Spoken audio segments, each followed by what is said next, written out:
दोस्तों, आज की कहानी है बड़ी दीदी में ये ना होती एक आभार। दोस्तों, कहानी शुरू करने से पहले अगर हमारे चैनल को सब्सक्राइब नहीं किया हो तो कर लीजिए ताकि आपके पास पहुंचे हर रोज नया वीडियो।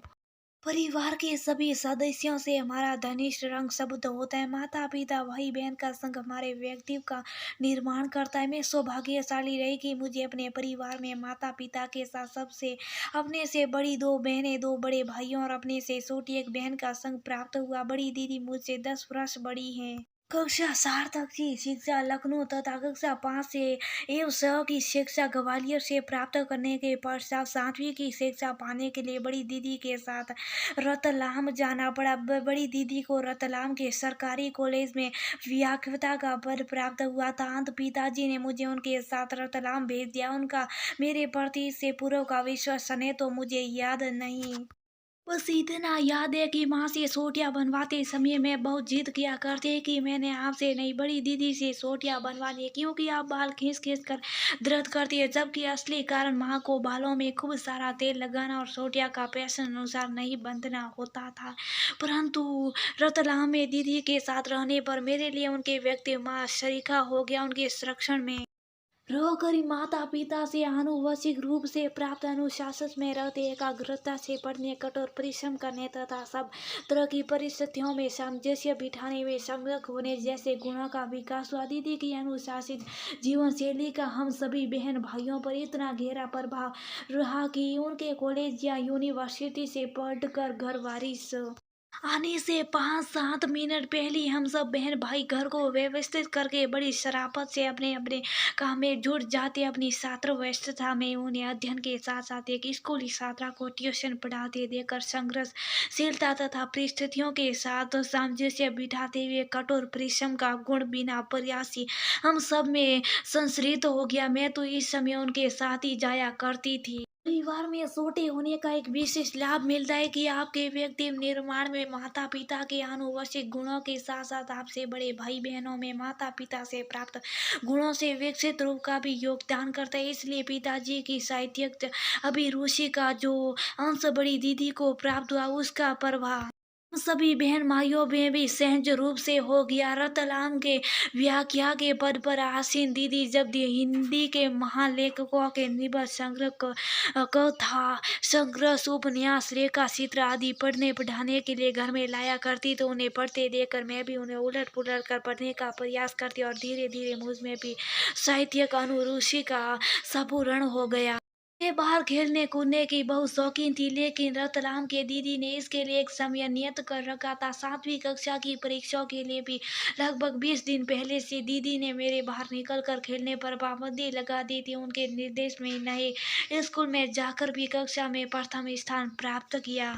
9वीं कक्षा में विशेष चयन के वक्त पर बड़ी दीदी पिताजी के समक्ष मेरी ढाल बनकर खड़ी हो गई थी। उस समय मध्य प्रदेश एजुकेशन बोर्ड में 8वीं कक्षा तक अनिवार्य सामान्य विषय तथा 9वीं कक्षा में विशेष वर्ग के विषय सुनते अर्थात 9वीं में आगे की शिक्षा के लिए स्ट्रीम सुनने का नियम था। बड़ी दीदी और उनमें 4 वर्ष छोटी छोटी दीदी उन दिनों प्राय सामान्य परिवारों में प्रसिद्ध एमयू ह्यूमैनिटीज ग्रुप में शिक्षा प्राप्त कर रही थी, किंतु बड़ी दीदी इस लिंक को तोड़ना चाहती थी। इसलिए उन्होंने अपने स्टिक तर्कों से पिताजी को मुझे सास ग्रुप पढ़ने की आज्ञा देने पर विशेष कर दिया था। इस संबंधी किशन में की गई पिताजी और दीदी की तार्किक चर्चा मुझे आज भी उसकी याद है। साइंस की पढ़ाई को कठिन मानते हुए पिताजी ने मुझे किसी प्रकार की एक्स्ट्रा कोचिंग न दिलवाने की शर्त रखकर भी दीदी को झुकाने का प्रयास किया था, परंतु दीदी ने मुझ पर अपना विश्वास जानते हुए उन्हें परास्त कर दिया था और ईश्वर की कृपा से मेरे हायर सेकेंडरी की परीक्षा को प्रथम श्रेणी में उत्तीर्ण करके उनके विश्वास को बनाए रखा था।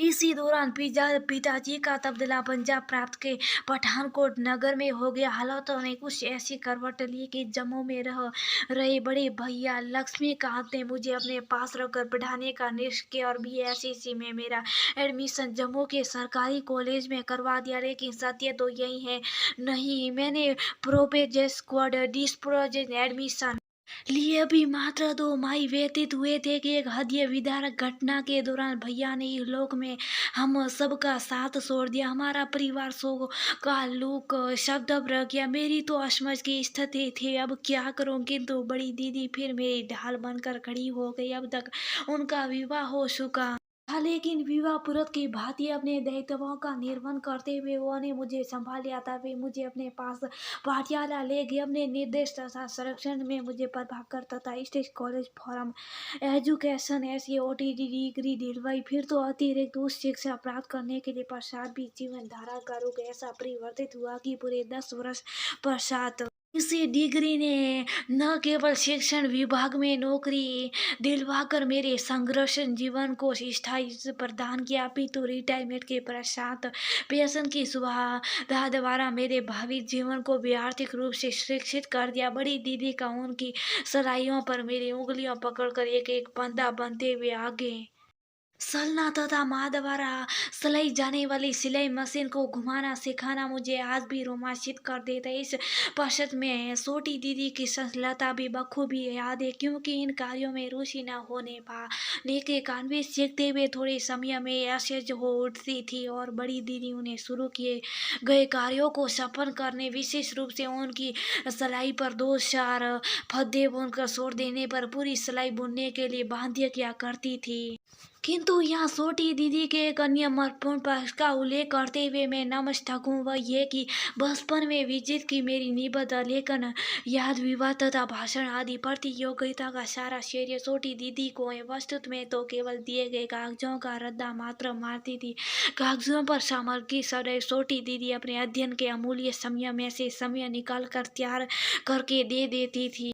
मेरे विवाह के बाद जम्मू से लुधियाना आ जाने पर तो बड़ी दीदी का घर मेरा मायका ही बन गया था। केवल 2.5 घंटे का सफर तय करके मैं जब मन चाहता उनके पास पहुंच जाती। मायके की भांति ना कभी समय देखा, ना कभी उनसे आज्ञा मांगी और ना कभी उनके पास जाने का कोई कारण ढूंढा। बस जब मन की किया अपना बैग तैयार किया और पहुंच गई उनके पास। दीदी भी सदैव भाई भिलाई मिलती। उन्होंने अपने मधुर सावे धैर्यवान स्वभाव से अपनी गृहस्थी का संचालन भी इतनी खूबसूरती से कर रखा था कि मेरे आवागमन की निरंतरता से मुझे कभी असहज का अनुभव नहीं हुआ। दीदी के घर पहुंचते मैं उनके वात्सल्य में आंचल में सिमट जाते और उनकी 2 छोटी सी प्यारी बेटी और एक सुलभ नटखट बेटा मेरे आंचल में समा जाते। लुधियाना में रहने के 7 साल तक मेरे जीवन का यही सिलसिला रहा। हालतों ने फिर करवट ली। मुझे लुधियाना से आकर कपूरथला में बसना पड़ा। दीदी के पास जाने के लिए सफर की बुरी बढ़ गई। स्वास्थ्य भी कुछ हिचकोले खाने लगा, परंतु उनके महत्व भरे मन की मेरे मन से समीपता हमेशा बनी रही। सदा की भांति आज भी हर समय, हर प्रयास में जीवन शब्दी, हर योजना, हर खुशी और हर गम में सबसे पहले उन्हें फोन करना सोचता। वे भी मुझे माँ शरीका सबल प्रदान करती। मोबाइल पर व्हाट्सएप की सुविधा ने तो हमारी लंबी साहित्यिक साक्षाओं के लिए भी अवसर प्रदान कर दिया। ईश्वर से बंद यही कामना है कि बड़ी का उदास बढ़पन हम सब पर सदैव बना रही है, दीर्घायु होकर हमारा मार्गदर्शन करती रहे तथा सब सदा प्रसन्न रहे। आज एक सच कहूँ दीदी, यही मुझ पर आपकी सत्र साया ना होती तो मैं ये ना